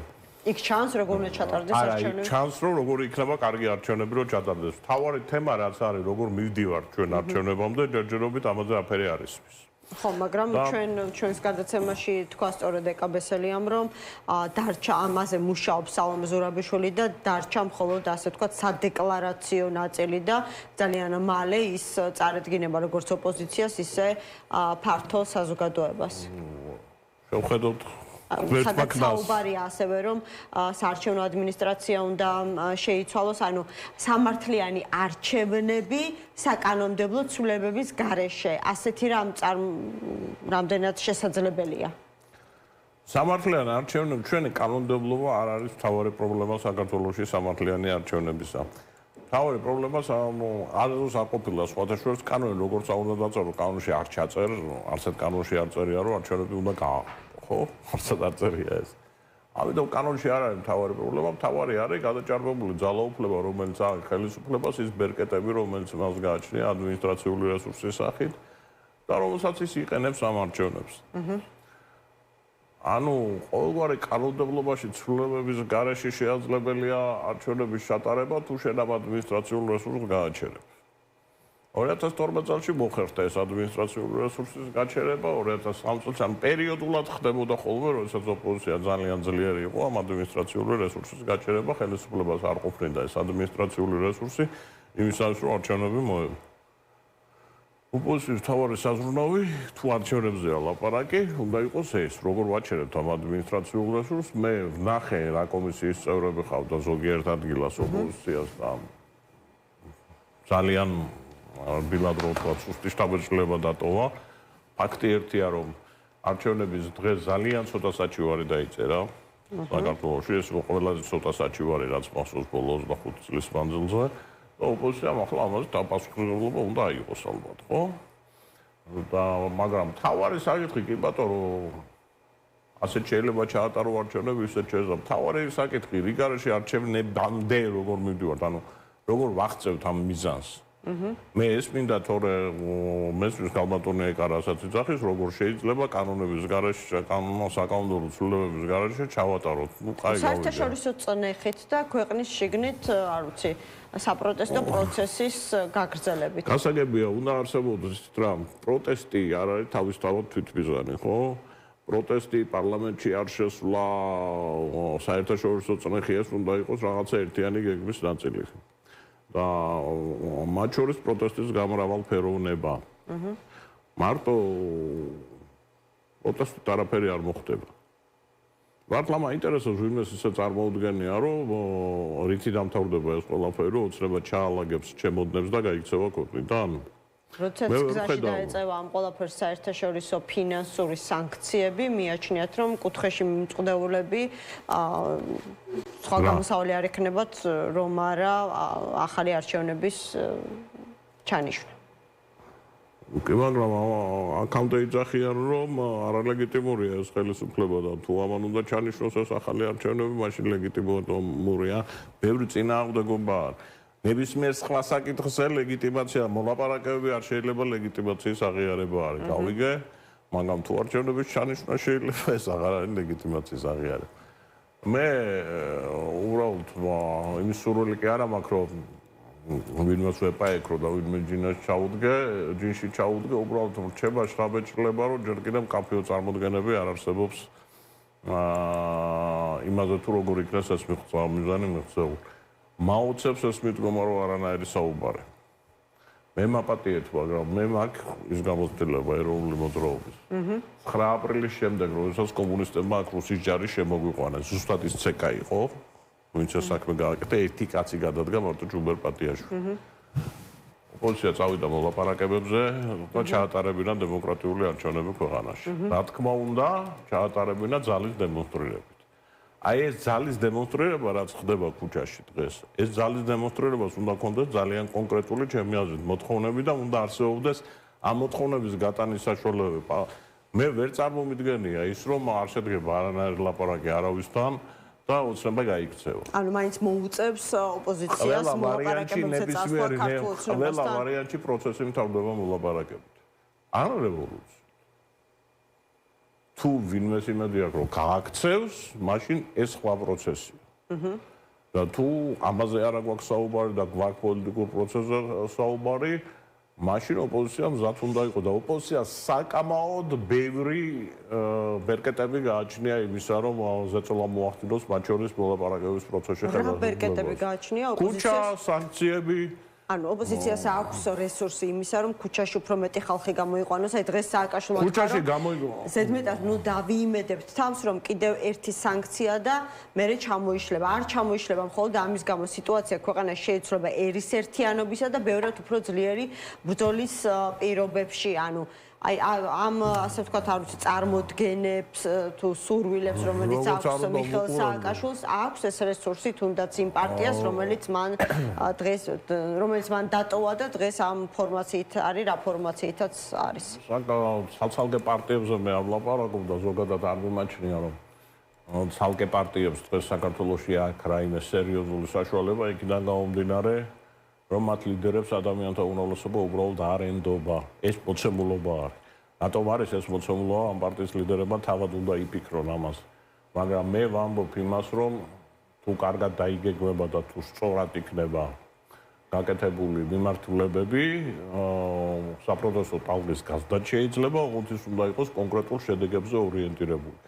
100 დღეა ქუჩაში ვდგევარ, მადლობა დაუჩოქებ ამ ადამიანებს, მეც მივდივარ, მე ვდგევარ ჩემი ოჯახით, დაუჩოქებ ამ ახალგაზრდას, მადლობას ვეთქვი, მაგრამ იმათ ვინც პოლიტიკური პროცესები უნდა წარმართონ შეიძლება ვინმე თქვას რაში გამოვიყენეთ ეს 100 დღე ქუჩაში დგომა რაიმე პოლიტიკური შედეგის მიღწევა შეიძლებოდა თუ არ შეიძლებოდა ამ 100 დღის განმავლობაში აი ეს კითხვები კიდევ ერთხელ ვიმეორებ ამას არ ვსვავ იმისთვის რომ ვიღაცაზე ვთქვა რომ ესენი ცუდები არიან ვიღაცა მე ვამბობ იმისთვის რომ კრიტიკულად უნდა გადავხედოთ რაღაცეებს კაი გავა კიდე 100 დღე და შევიკრიფებით და ვიტყვით რომ კიდე 100 დღე 200 დღე გავიდა ხო ანუ რაღაცა პოლიტიკური მიზნები ნაბიჯ უნდა წახვიდე ხო რაღაცისაკენ მე აბსოლუტურად დარწმუნებული ვარ რომ საჭიროა გაზდა საპროტესტო მუხტის ხო სააკაშვილის სხვადასხვა ახლა როგორც უნდა უყურებდე მას ამდენი გამოცდილება აქვს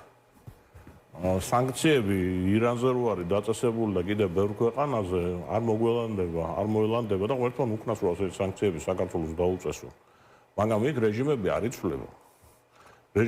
იცვლება იმიტომ რომ ამ რეჟიმებმა მოახერხეს პოლიტიკური პროცესის მოკლა ქვეყნის შიგნით ჩვენ არ ვუწყობთ ხელს ამ პოლიტიკური პროცესის მოკლედ პარლამენტში არ შევდივართ არჩევნები თვითმმართველობის არჩევნებზე არავინ არ უნდა მოიღოს მონაწილეობა ანუ თლიანად მთელი ეს ვერტიკალი ქართულ ოცნებამ უნდა დააკომპლექტოს და მე რიგარეში არჩევნები რო იქნება ეს ადმინისტრაციული არა ამაზე ლაპარაკი შეფასება უნდა მოხდეს მივიღოთ არ მივიღოთ ეს ყველაფერი უნდა იყოს რაღაცა გეგმის ნაწილი ხო ჩვენ ვიღებთ ცალკეულად აი ესე ამოუგლიჯავთ რაღაცას ხო აი პარლამენტში არ გავიგე რომ არ შევედით აი ქუჩაში დავდექით გავიგე რომ დავდექით მაგრამ ეს რამდენად არის გეგმაზომიერი და რამდენად ემსახურება მიზნებს ჩვენ რაღაცას ვაკეთებთ და მე ვიწყებთ ფიქრს რომ ამან რა შედეგი მოიტანა მოდი პირიქით გავაკეთოთ რა ჭირდება თუ არ ჭირდება მე ამაზე არ გამაჩნია ამ დაწერილი სცენარი ოპოზიცია თავისი აი ამ არ ვიცი პასიურობით მოდი ასე ვიტყვი უფრო რბილი ვიქნები კლავს პოლიტიკურ ანელებს პოლიტიკურ პროცესს ქვეყანაში არა მე ვფიქრობ რომ ოპოზიცია ეხლა ვერ იპოვა აი ამ საპროტესტო მოძრაობაში თავისი ადგილი პირდაპირ ვთქვათ ანუ მათი ფუნქცია არის ანუ მიტინგზე მიდიან დადგებიან ხალხთან და ხდება მეგობრები არიან უამრავი მეგობარი ყავს ხო პოლიტიკოსები მედიისთვის განცხადებებს გააკეთებენ და დავილაპარაკებთ რაღაცა მედიასთან განცხადება გაკეთდება ერთ წამოვლენ სახში მე ვფიქრობ რომ პოლიტიკურ პარტიებს და პოლიტიკურ ლიდერებს ცოტა სხვა რამ ევალებათ ამ ვითარებაში და თუნდაც სანქციები იქნება თუ კიდევ სხვა გზები პროტესტისა რომელიც შეიძლება გამოვინახოს საქართველოში ამაზე უნდა ჩამოყალიბდეს ანუ როგორ ვახცევთ ყველაფერს ერთად ვახცევთ დაბიჯებით ვახცევთ რაღაცა ეხლა წამოვიღებთ რაღაცა შემდეგი ეტაპია ამაზე უნდა არსებობდეს საუბარი უნდა საუბრობდნენ ერთმანეთში რომ უნდა ესაუბრონ საზოგადოებას მაგრამ ვიცით რა სტრატეგიულება მრჩება პოლიტიკურ ლიდერებში შიშია რისი ეშინიათ რამე ისეთი არ თქვა რომელიც პროტოზე გამოსულ ხალხს არ მოეწონება და ეს არის ძალიან ცუდი იმიტომ რომ პოლიტიკოსის პასუხისმგებლობა ზვიად გამსახურდა არჩევნებზე რომ წავიდა ძალიან ბევრი ლანძღავდა არისო პოპულარული ეს ამბავი ანუ პოლიტიკურ ლიდერებს უნდა შეეძლოთ ხანდახან არაპოპულარული პოლიტიკოსი არაპოლიტიკოსისგან იმითი განსხვავდება მსახიობს ძალიან კარგი ადამიანია ძალიან კარგი მსახიობია ის აპროტესტებს და საპარტლიანობის მიღწევა უნდა გზაში შენ პოლიტიკოსი ხარ პროფესიონალი ხარ ხო გზაში შენ უნდა დასახო და შენ თუ იმისი გეშინია რომ ვიღაცამ შეიძლება აწუ დაგიძახოს და ამიტომ სიმართლეს არ ამბობ და ეს პროცესი უშედეგობისაგან მიექანება ეს ძალიან ცუდია ჩვენ ვიყავით ამ მდგომარეობაში ისევ ჩვენ ისტორიას ვიმეორებ 9 აპრილის შემდეგ ერთი წელიწადს განმავლობაში ჩიხი იყო ანუ ძიება იყო აი არჩევნებზე მაშინაც ზუსტად იგივე ლაპარაკი იყო როგორ შეიძლება არჩევნებში მონაწილეობის მიღება კომუნისტური არჩევნებია ეს არის კომუნისტების ლეგიტიმაცია ბალტიისპირეთი უკვე განთავისუფლებულია ამ გზით არის განთავისუფლებული ლოზუნგები ის რომ ისინი ცუდი გზით განთავისუფლეს საერთოდ სასწავლებლო არ მინდა რომ დაიწყოს ეს ყველაფერი არ და ამ პოლიტიკურ სიმხდალეში როგორც თქვენ თქვით ანუ შიში დრო გადის და დრო ამ შემთხვევაში ვის სასარგებლოდ და საზიანოდ მუშაობს ქვეყნის საზიანოდ მუშაობს ერთმნიშვნელოვნად იმიტომ რომ ჩვენ ძალიან დიდ დრო დრო არავის არ აქვს ზოგადად ცხოვრებაში და საკარგი ძალიან ამასობა შესაძლებელია უკვე მოახლოვდეს წინა საარჩევნო პერიოდი ადგილობრივი არჩევნებისთვის ამას გულისხმობ. დიახ და ეს პასიურობა არაფრის მომტანი არ იქნება თუ ოპოზიციამ კიდევ ერთხელ კარგად შევაფასოთ მაგალითად ამ პირობებში თბილისი წააგო ხელისუფლებამ. თუ კი მერის არჩევნებს მოუგებ ხელისუფლებას ეს დარტყმა არის თუ არ არის? თუ სამე არის რესურსი თბილისში არის ხო ადამიანური რესურსი იმისათვის რომ ეს ანუ მე კიდევ ერთხელ ვიმოვებ არ ვიძახი რომ უნდა წახვიდე მაგრამ წახვიდე თუ არ წახვიდე ამაზე არგუმენტები უნდა არსებობდეს და არა ის რომ შენ თუ ამას იძახი შენ ოცნებასთან ხარ შეკრული საერთოდ ეს აგენტომანე 35 წელია თავარი არგუმენტი საქართველოში ესე იგი ოპონენტის წინააღმდეგ არის რომ აგენტია. აი შენ თუ არ ეთანხმება და ამას მე აღარ ჭირდება აღარც ესე იგი არგუმენტების მოყვანა რაღაცა ალტერნატიული იდეის დადება არაფერი უბრალოდ და იგივეს ვაგრძელებ და ასე არ შეიძლება. რეალისტური სცენარი აი ამ მოცემულობიდან არის რომ ოპოზიცია მერობის ერთიანი კანდიდატით შევიდეს საარჩევნო ბრძოლაში. ერთ-ერთი სცენარი შეიძლება იყოს კითხვას სვავ. თუ ეგრევე ამ კითხვის გამო აგენტად გამოცხადდები ქართული ოცნების ოპოზიციის ნაწილისგან მაგრამ კითხვას ოსვამ თბილისის მოგება ბათუმის მოგება სრულიად შეაძლებელია ნახეთ ქალაქში რა ხდება ხო? ანუ კითხვას სვავ რა რომ თუ ერთი დარტყმით ვერ ახერხებ შენ ტრის მოგერიებას და ხელისუფლების შეცვლას სხვა გზა არ უცავ და თუ ხელები უნდა ავწიოთ და ესე ვიდგეთ ქუჩაში ის იქ იდგება ოღონდ ხელისუფლება არის ხო ის თავის საქმეს გავაკეთო ჩვენ ვიდგებით ქუჩაში ანუ ბევრი რაღაცა მე ვამბობ რომ ამ საკითხებზე მსჯელობა უნდა იყოს ყოველგვარი ბულინგის და ყოველგვარი ლაძღვანინების გარეშე იმიტომ რომ ხშირ შემთხვევაში მე მინახავს ეს რომ ხელისუფლებები ოპოზიციაში ყოფნის დროს მინახავს აი სააკაშვილის ოპოზიციაში ყოფნის დროს ხელისუფლებები ძალიან უწყობდნენ ხელს ისეთი რადიკალური განწყობის გაღვივებას ოპოზიციაში რომელიც ფაქტობრივად არანაირ შეხების საშუალებებს არ ტოვებდა და ხელისუფლება ერთმანეთთან და ხელისუფლება ძალიან კომფორტულად იყო იმიტომ რომ მე ძალიან რთულად წარმომიდგენია დღეს ხელისუფლება დასხდეს ვინმესთან დაჯდეს ვინმესთან და რაიმე არგუმენტი მოიყვანოს მონოლოგის რეჟიმში კი არა როცა არავინ არ გაწყვეტილებს თუნდაც მზიას ამბავს და ეს ადამიანებმა იხილონ პირდაპირ ეთერში თუ არ ვიცი საიმე შეხვედრა ანუ ბევრი რაღაცა არის საფიქრალი და არ შეიძლება ჩაცეკლა და თქვა რომ აი ეს არის ერთადერთი მithubodes როცა შედეგი არ აქვს აი ეს არის ერთადერთი გზა აი ესე გადავწყვიტეთ და ვინ არის ეს ალბათ გადაწყვიტა კეთილი მადლობა გადაცემაში მონაწილეობისთვის ირაკლი მელაშვილი პოლიტიკის ანალიტიკოსი იყო ჩვენი გადაცემის სტუმარი სულ ეს იყო ამ დროისთვის გადაცემა 360 გრადუსი ეთერში დაგიბრუნდებათ ორშაბათს და რა ვიცი მინდა რომ მშვიდი და ბედნიერი შაბათ-კვირა გისურვოთ რა თქმა უნდა არსებული რეალობის გათვალისწინებით რომელიც გვაქვს ქვეყანაში და არა მხოლოდ ქვეყანაში მსოფლიოში